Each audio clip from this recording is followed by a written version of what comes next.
Pakagandang umaga mga kapakpak. Again, this is your Kuya Dan, yun no.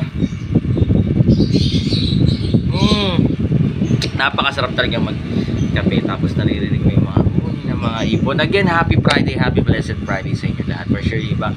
Uy, napakabilis talaga ng araw ng weekend na kagad. Yan, sana kayo ay nasa mabuting kalusugan sa lahat ng sa inyong family. Again, syempre, uy, Friday malunggay. Syempre, nagpapasalamat tayo kay Sir Mike, kay Boss Zizak Aviary. Pinadalan tayo ng sandamukal na malunggay ng mga sanga. Actually, tinanim na natin. So, salamat kay Sir Zizak. Tapos, ilang beses tayo dinalan, 2 beses tayo. Bumili rin tayo ng malunggay. Syempre, Friday, malunggay. Labas natin. Ito. Isa sa mga napakaganda. Yun, no? Friday, malunggay. Isa sa mga pinaka-the best talaga binibigay natin. Siyempre, ugasan natin ito kapakpak para at least malinis. Na pinaka-healthy para sa mga ibon natin. Napakagandang nesting material din ito. Uy, grabe, gabundok na malunggay. Again, syempre, salamat din sa mga malaking branches na tinanim natin kay Boss Zizak Aviary. Syempre, again, sa mga nagtatanong po, located po tayo sa 37 Consuelo Street, Marula,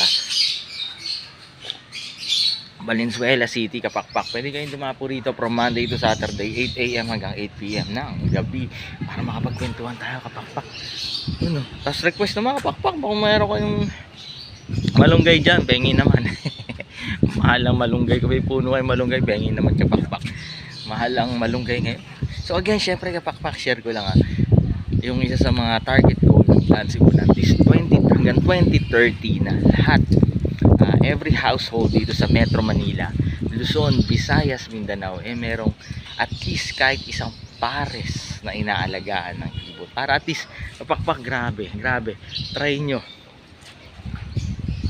na makapag-alaga ng African lovers or kahit anong ibon sa bahay na makagandang epekto. Diniscuss natin yung mga magagandang effect niya, Kapakpak. Isa sa mga the best is yung physically tas emotion na talagang less stress ka.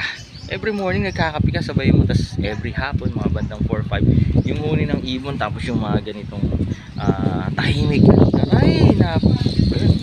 imagine mo Kapakpak ko, nandito tayo sa city, tapos karamihan ng bahay dito sa city sa Metro Manila may ibon, parang kagubatan na ang Metro Manila. Ang sarap, Kapakpak. Sa target natin yon na every household or every bahay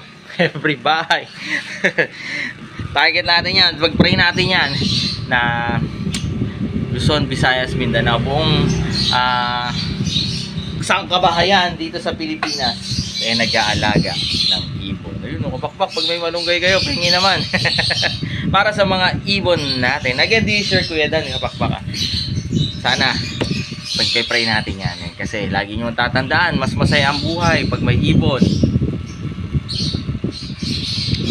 sa bahay. Life is happier with birds. God bless sa lahat. Ingat po for today. Bye bye.